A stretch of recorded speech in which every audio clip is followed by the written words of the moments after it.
Well, it's 14 in front of 11 o'clock, and because she's here early, we may as well take advantage of our in-studio guest this morning. She comes from Rock Island, Illinois.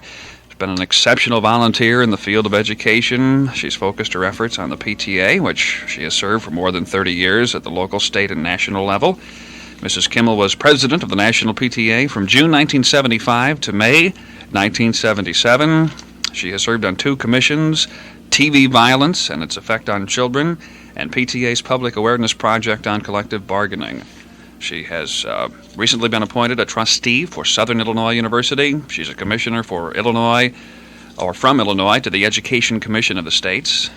She's currently served on the Advisory Committee for Science Education of the National Science Foundation. This list goes on and on. Chairman of the Community Educational National Advisory Council and the congressionally mandated panel to review the research and developmental lab centers funded by the National Institute of Education. She was named 1977 Illinois Mother of the Year. In 1977, she received an honorary Doctor of Law degree from Illinois State University. You are listed in Who's Who in America. She holds honorary memberships in Delta Kappa Gamma and Alpha Delta Kappa. Plus, she holds a citation from the National Center for Voluntary Action, which is the award for outstanding service from the Illinois Association of School Administrators. My first question, Mrs. Kimmel, is what do you do in your spare time? There's never been very much, but you didn't mention, really, that I have 3 married children and 7 grandchildren, And that's important, too, That's isn't it? very important. You know, while we were sitting here talking, I found out that I went to school with your son. Well, you're just about the right age. Greer Kimmel, who, of course, was on television in the Champaign area until, I suppose a year ago or so? A few months ago. A few months ago. It's hard for me to keep track of time, but he is working through the university now, doing Yes. television and radio reports agriculturally. Yes. So, it's been an interesting introduction here. Television violence, I believe, is the topic tonight that you're going to be speaking on, is it not? Well, I will talk partly about television violence, and also I would like tonight in my presentation to give the people an overview of what the National PTA really is, and when you belong to a local unit, what you're a part of, that you can be a part of only by belonging to a national organization like the PTA. You're going to be speaking, of course, at the Oakdale School tonight at 601 South Adelaide Street in Normal, about 7 o'clock. Yes. And the public is invited to that, by the way. So yes, we'd be happy to have them. Let's remind the folks. We're going to get back here and talk more about the PTA and about this whole business of television violence. But first, let me break for a commercial or two. Join Channel 47 for a non-stop 30-hour marathon of special programs beginning Saturday night at 6. There's something for everyone, from the Big Band Bash, a tribute to the great bands and vocalists of the swing era, to 3 spine-chilling hours of Dracula. See the fascinating recap of 25 years of public television on the Great American Dream Machine Revisited. There's opera, comedy, and nightmare movies, all to wind up Festival 78 on Channel 47. I'm Sam Vinson, Republican candidate for representative. I have taken a stand on what can be done to keep business alive in central Illinois, what we need to do about health care, what the state can do to help the farmers, and how we can use energy produced in Illinois. I'm the only candidate that has let you know what he thinks about these issues. Vote for me, Sam Vinson, March 21st. For a copy of the issue papers, write to me, Sam Vinson, Post Office Box 308, Clinton, Illinois. Paid for by Citizens for Representative Vinson. It's an interesting story just to learn how you got involved in the PTA. Yeah. Well, really, we became involved in PTA because we had children. I think that's what takes most people to PTA. But when our first child entered school, and he's now 37 years old, we were living in southern Indiana, and we were among the people who had been actually dehoused during the war. And when we bought a house, we didn't even ask where the school was, and we found ourselves in a rural community where our child was in the first grade, no kindergarten, with 52 children in one room. And, you know, we complain about overcrowded classes today.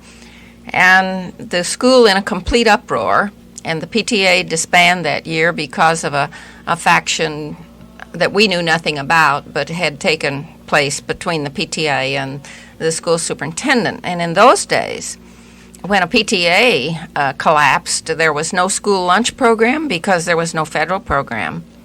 We made noises, and the next spring, when they tried to reorganize the PTA, they asked me if I would be president, and I was pregnant with Greer, my third child, and I said, I really can't do that, but I think Walter will.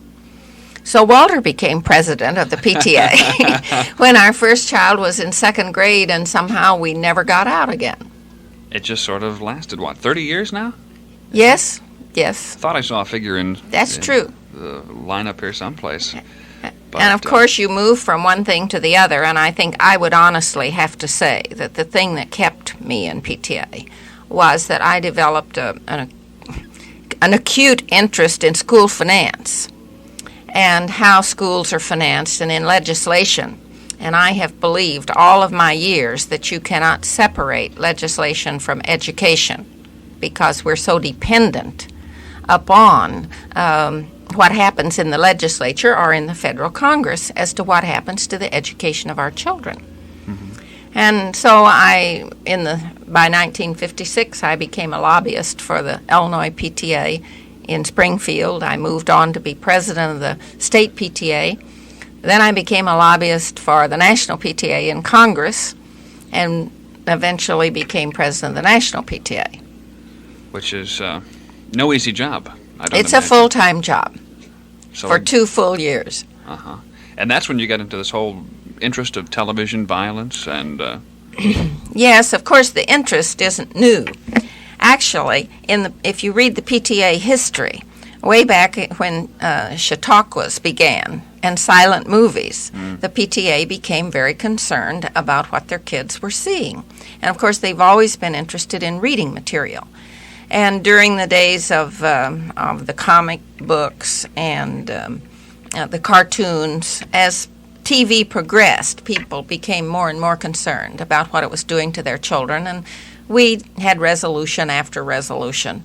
But at the convention where I was installed as the PTA president of the National PTA, we had a resolution just demanding that the PTA try to do something about violence on TV. Well, that's easier said than done, as you can well imagine, and the convention delegates, when they pass such a resolution, have a little conception of what they're asking you to do. Now, my first move as president was to write to the presidents of all the networks and to the Broadcasting Association board, and I got nice letters back saying that they were sorry we were unhappy, but they felt like they were operating within good taste and codes, and, sorry, lady. Did any of them really come out and say, well, we have to put on what sells because we're in the business of making a profit? Well, of course, they say, we're meeting the needs of the people. We're giving the people what they want. This is the way it goes. Well, we decided that this wasn't good enough and that we would try to establish a real campaign to do something about the violence that's on TV as a steady diet for our kids. And that took money. We had to raise money because the PTA doesn't have that kind of money. Mm-hmm. And we had a proposal written. We organized a commission. We held 8 hearings across this nation. And I think we certainly raised the awareness of the nation to the problem of violence on TV. No doubt there is an impact that television does have, and you're trying to control it as best you can, right? We're trying to do 2 or 3 things. Anyone that believes that television teaches, and you see, we thought it was a marvelous instructional tool when it came on the air. If we believe it teaches good things, we have to believe that it also teaches antisocial behavior if children see this all the time. And there's all kinds of evidence both ways. You can make statistics prove anything you want to, but it's pretty generally agreed. I found something in the news today that I'll bring up next half hour. All right. And we will be continuing our conversation with Mrs. Kimmel, the immediate past president of the Parent-Teacher Association. I have to break for a commercial or two, and then we have a market update coming, and we'll get back. Didn't mean to interrupt you right there in mid-sentence. That's quite all right. But we'll be right back. Now at Bergner's, the biggest sale of the year on men's suits and sport coats. Save 20% off Bergner's entire stock of regular price merchandise, spotlighting the greatest new looks for business, evenings out, proms, graduation, and Easter. A brand new wardrobe for spring at 20% off savings. Save as never before on men's suits and sport coats now through Sunday at Bergner's. John Maitland wants to be your new Republican state senator. He knows this district, its people, its problems. He's a proven leader. Vote for John Maitland March 21. Paid for by committee to elect John Maitland. Let's find out what happened on the stock market so far today. With a report, here's Jack Degnan. Thank you, Ken. Stocks are active today. The Dow Jones is standing at 758.41, down 17 cents. Utilities are up 7 cents, and transportation is down 54 cents. We have 9.2 million shares with the average price off 4 cents. Over on the Amex, we've got 1,050,000 shares traded, the average price up 14 cents. 533 advancing issues on the New York, 489 decline, 557 unchanged. Local office of Lowy & Company, Jack Degnan reporting. And with a look at the commodities, here is Paul Bates. On the Chicago Board of Trade at 11:45, the markets are mixed, with May corn futures at 243 3/4, unchanged. December 248 1/4, down 1 3/4. May soybeans 673 1/2, down 2 1/2. November at 619 1/2, up 3. May wheat 287 1/2, down 3/4. July at 290 3/4, down 1 1/2. May soybean meal at 177 even, up 80 points, and May oil at 25.70, down 30. And on the Chicago Mercantile Exchange, the livestock markets are down sharply, with April cattle futures at 51.05, down 80 points. June at 50.10, down 60. April hogs 46.45, down 125, with June at 48.60, down 110. And this is Paul Bates reporting from High Knoll Commodities office in Normal. It's about 2.5 minutes in front of 11 o'clock. We have a special in-studio guest today, and I'm delighted to have you here, Mrs. Kimmel. Thank you. Because I always wanted to meet Greer's mother. Yeah. What a coincidence that is. But the fact that you had mentioned television violence and all this research that's being applied every day, or at least comes out into the open, is another coincidence, because I ran across this story today. It says it's a study by 2 Michigan state researchers shows children see implied or explicit sexual acts 30 to 40 times and incidents of alcohol use about 30 to 50 times a week on television. Now, maybe this doesn't come to you as a surprise at all. Professor Bradley Greenberg and graduate student Carlos Fernandez Collado came to those conclusions after they analyzed 1976 and 77 primetime and Saturday morning dramatic TV programs. The study found intimate sexual behavior was presented at a rate of 2.7 incidents per hour between 9 and 11 p.m. and occurred 7 times as often between unmarrieds as between husbands and wives. Alcohol consumption was shown almost 3.5 times per hour during prime time, and in crime shows, alcohol use increased to 4 incidents per hour, but decreased to 2.5 during family drama shows and 1.5 during situation comedies. So that surprises me.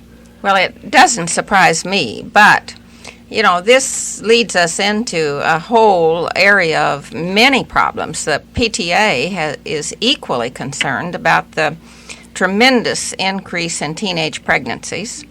I just worked with a conference in Dallas last week, and I'm sure these figures will startle your listeners, but I think I'll give them anyway, that there are 12 million active teenagers sexually in this country. 25% of the 13-year-old children are supposedly sexually active. There will be 30,000 babies born to girls under 15 years old this year. And 34% of the legal abortions are to teenagers. Now, some startling things. I'm going to have to interrupt it again for news. Go ahead. Radio Biz. This is WJBC Bloomington, the spirit of Chenoa, Danvers, Saybrook, and all of McLean County. Our special in-studio guest is the immediate past president of the PTA, and we'll join her again right after ABC News. News of the hour on the hour.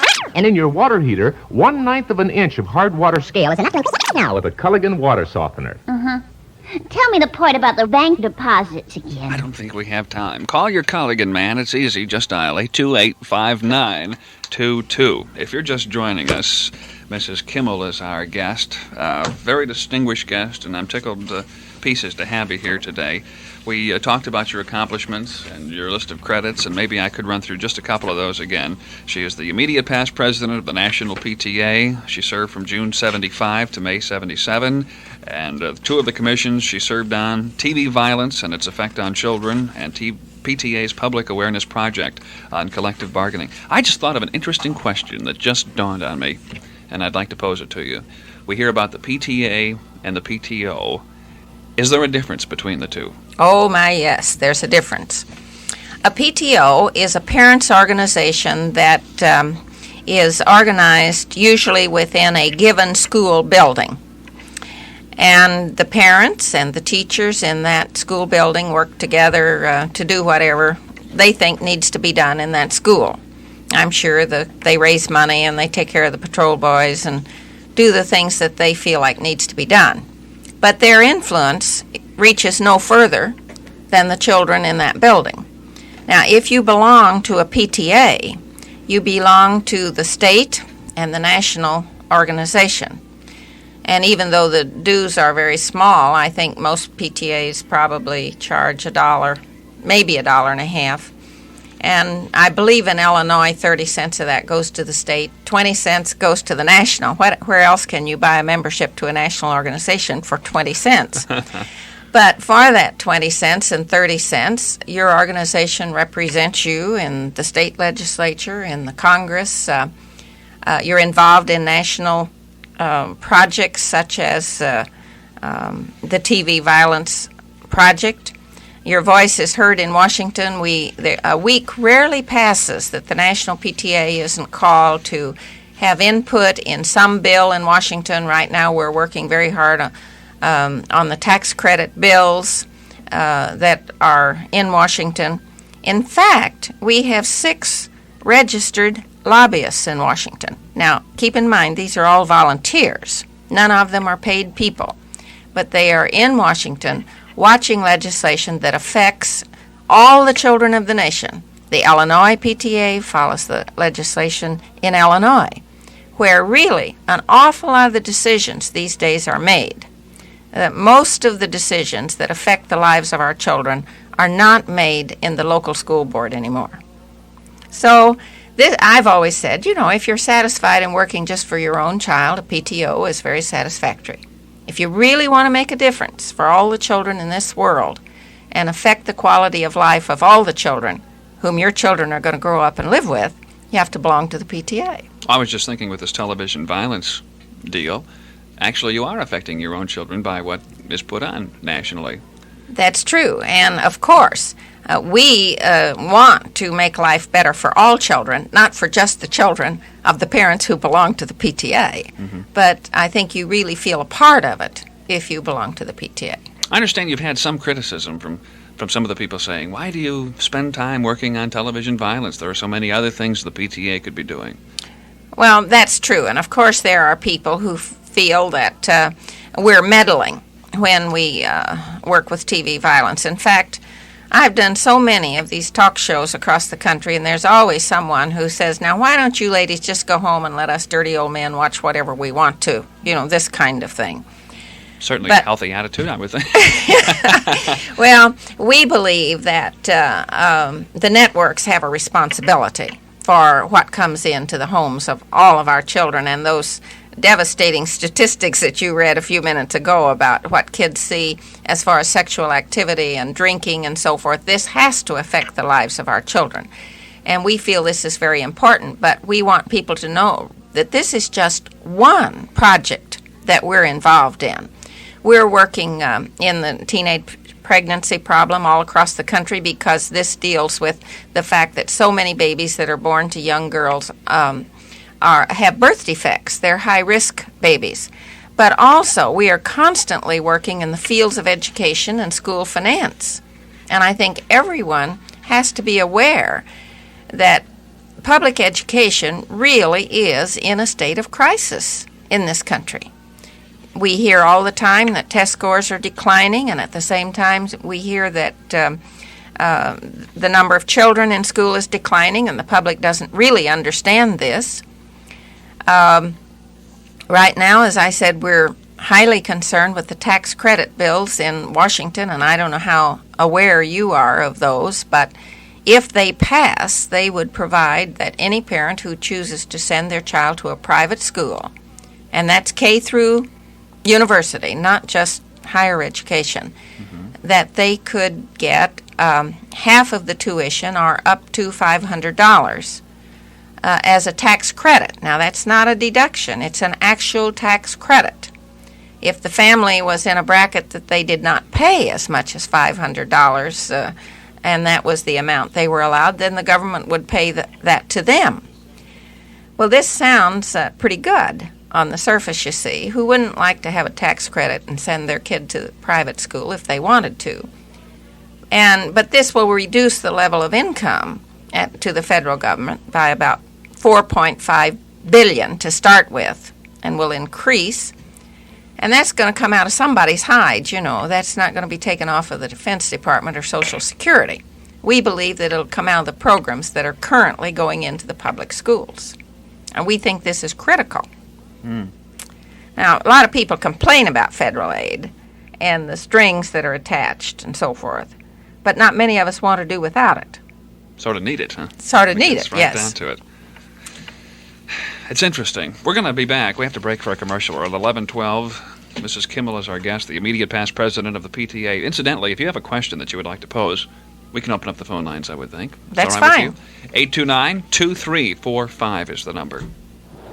I hate March. It's my least favorite month of the whole entire year. What's the matter? Oh, I feel grumpy and lumpy and out of sorts and out of shape and out of patience. I get the point. You're bored with winter and you've gained a little weight. Me too. So Thursday, we're going to Elaine Powers' St. Patrick's Day party. A party at Elaine Powers? The figure salon? Their biggest party of the year. It's a party with refreshments, entertainment, everything, and it's a free day. Huh? That means it's a free chance to meet the members and instructors, try out the exercise equipment, see what the Elaine Powers program's all about. Are you thinking we should join Elaine Powers? I'm thinking we should check it out and see, and this is our chance. But can I afford it? The party's free, and if we do decide to join, there's a special party week price. Just $2.95 a week for the full 13-week program. That's 25% off the regular price. Everyone's invited to the free St. Patrick's Day party, Thursday, March 16th at Elaine Powers in Towanda Plaza. Call 829-2302 for party reservation.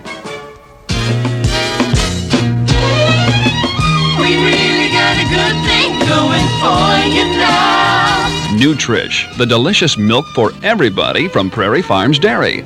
Developed by scientists at North Carolina State University, this nutritious, low-fat, sweet acidophilus milk may help fight organisms that cause intestinal disorders. Nutrish from Prairie Farms. We really got a good thing going for you now. Celebrate the grand opening of Sandborg Bearing on March 21st, 22nd, and 23rd. Sandborg Bearing, formerly C.A. Sandborg & Son, specializes in bearings, belts, chains, seals, and tools. Although they have a new name, they offer the same efficient, reliable customer service you've known for years. Stop by, say hello, and enjoy free coffee, pop, and donuts at Sandborg Bearing's grand opening, 615 West Olive. We were talking about influences of youngsters, and I want to get to the phone line again in just a moment. Do you find that there are a lot of youngsters that come from broken homes in schools today? And is it possible for a single parent to belong to PTA, Mrs. Kimmel? Well, certainly it's possible for them to belong, and yes, there are many children from broken homes. I think the most recent statistic is that 1 out of 6 of all school children live in a single-parent home. And this can only increase because currently 1 out of 3 of every preschool child is living in a single-parent home. Not all single parents are disinterested parents. Many of them are working very hard to rear their children to their very best of their ability. Now, we know it's harder for working parents, and whether they're a single parent or otherwise, to come to PTA. But most PTAs try to accommodate this by having either evening meetings or meetings at times that they can attend. Maybe they don't want to attend every meeting but want to work on some specific committee, this sort of thing. Mm-hmm. And so we certainly we not only urge single-parent families to come, but we urge PTAs to give support an assistant to single-parent families in any way that they possibly can. Let's take a phone call from the audience. Do you have a question? Yes, I do. I'm trying to figure out what it is that the PTA is trying to accomplish. I've always believed, whether it's in the stock market or the TV viewing, that the law of supply and demand will dictate what we get. Now, in their criticism of the TV, I think is misguided. I believe the problem is with the parents and the school or what the children are taught. Now, if a parent can't turn off the TV or take the knob off so the kids can't watch it, then I think it's a sad state in the home. I wonder how she feels about this. I feel that it's a sad state in the home when parents do not monitor TV and watch TV with their children so that they know what they are watching. Unfortunately, not every child comes from this kind of a home. If they did, we'd have no problem at all. Many children are unsupervised, just as we have said before, that so many children live in single-parent homes. There's no one home.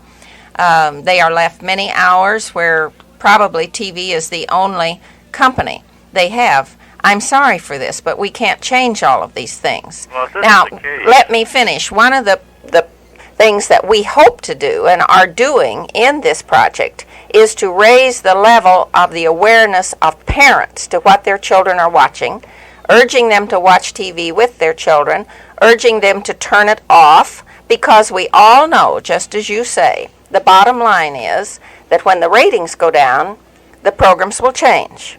And that's what we're trying to accomplish. Well, if this is the case, that you will admit that the problem is in the home, then why go out to persecute or prosecute or convict the producers and the networks?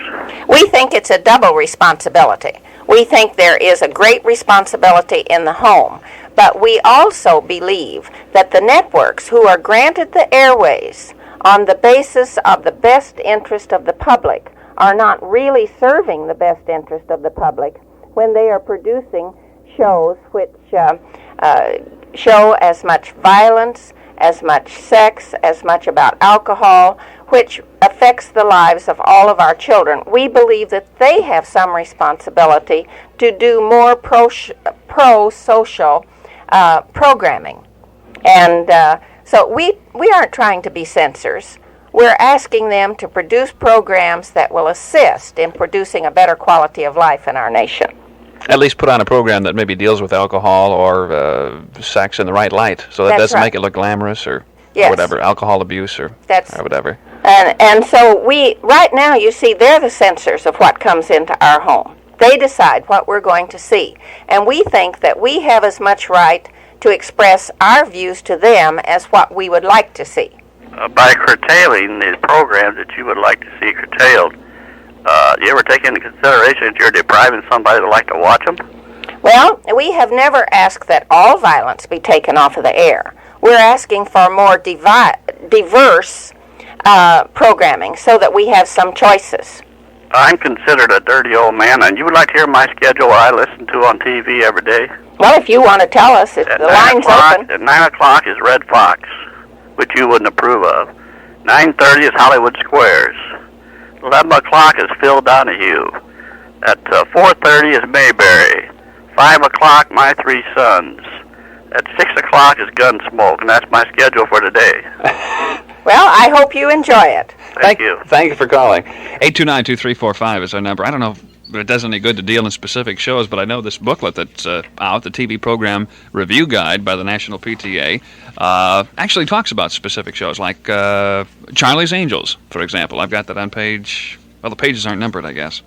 But if you talk about Charlie's Angels, CPO Sharky, Fish, Happy Days. I found one here on, now I won't be able to find it, on Gabe Kaplan's show, Welcome Back, Cotter. And I like what you said about it, because it's true. I don't know who put this together. Well, I will tell you how this was put together. We had... I'll find what I'm looking for. You find it while I tell you. We had monitoring teams all over this nation. You see, the PTA has 6.5 million members.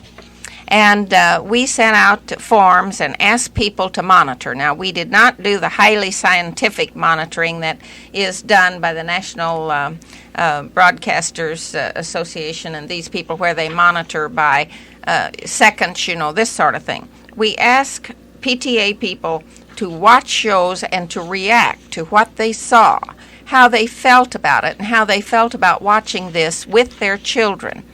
And we had, of course, hundreds and hundreds of monitors across the nation. And they all sent in reports of the things they had monitored. And these summaries of the monitoring are what you read in this book. Let me talk about, now I just turned the page again. Welcome back, Hunter. Rude and obnoxious behavior of sweat hogs was unnecessary and could be a bad influence on young teens. While a few reviewers found Cotter entertaining, the overwhelming majority objected to its lack of common courtesy and manners, the glorification of stupidity, and incorrect grammar. And that's what goes through my head when I see it. We laugh at it, I guess, in some ways, but isn't there something... For a young person that's watching that show, they are glorifying the lack of, exactly what it says there. In some ways, I can see it. I've enjoyed the show myself, and yet... But isn't there something better for a child to do with its time? Yeah, I would think so. I have to break for a commercial or two, All right. And we'll be back.